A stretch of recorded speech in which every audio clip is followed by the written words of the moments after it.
आणि याच पद्धतीने दुसरं एक निवेदन डोके साहेब मी आपल्याकडे थोड्या दिवसात आणणार आहे। भोकरदन तालुक्यामध्ये भोकरदन शहरातलं निवेदन आहे ते वडार समाजाचे जे 5 घरं होते त्यांना एका घराचं काम चालू होतं आणि ते एका घराला फक्त तात्पुरती बांधकामाची नोटीस थांबवण्यासाठी दिली होती, परंतु नोटीस एकही जणांना दिली पण घर 5 जणांचे पाडले। या संदर्भामध्ये मी स्वतः 11 दिवस तहसील कार्यालयामध्ये बांगड्या आणि केळं दाखवून उपोषण केलेलं आहे। या संदर्भात त्या अधिकाऱ्यांनी कुठल्याही प्रकारची त्यांच्यावर कारवाई केलेली नाही।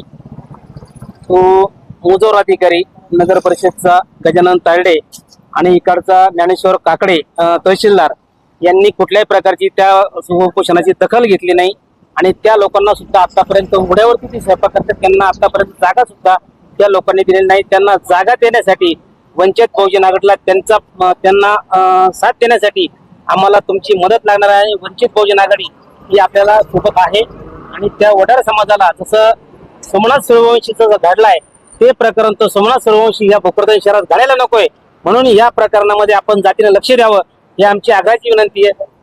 नमस्कार, प्रकाश रोडकर आपण संसारात जाणून घेणार आहे। साहेब, आज नेमका एवढी माहोल तुमच्या सोबत आहे, कार्यकर्ते तुमच्या सोबत आहे, तुमचं कारण काय आहे?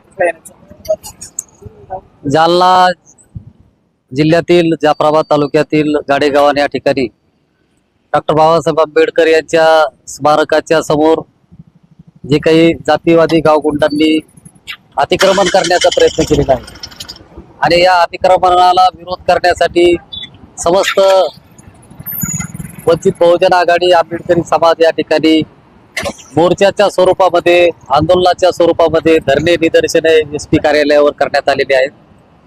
जालना पोलीस सहाय्यक अतिरिक्त पोलीस अधीक्षक विक्रम साळी यांची आम्ही भेट घेतलेली आहे आणि विक्रम साळी साहेबांनी आम्हाला सांगितलेलं आहे की आतापर्यंत ज्या पद्धतीनं या गाडेगावाच्या वेळोवेळी जे काही तक्रारी आलेल्या आहेत तर त्या तक्रारीच्या संदर्भात कोणतीही दखल न झाल्यामुळं हे आंदोलन होतं। तर आजच्या या आंदोलनामुळं अतिरिक्त पोलीस अधीक्षक साळी साहेब यांनी आम्हाला सांगितलेलं आहे की तातडीनं या ठिकाणी आम्ही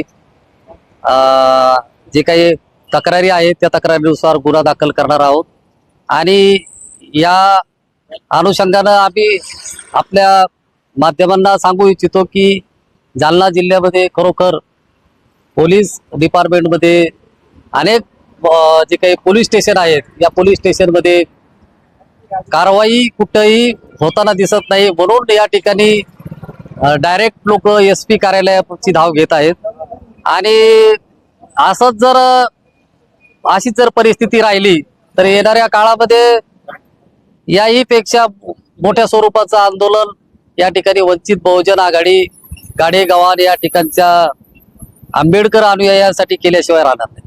चॅनलला सबस्क्राइब करा, बेल आयकॉन बटन दाबा, लाईक करा, शेअर करा। धन्यवाद।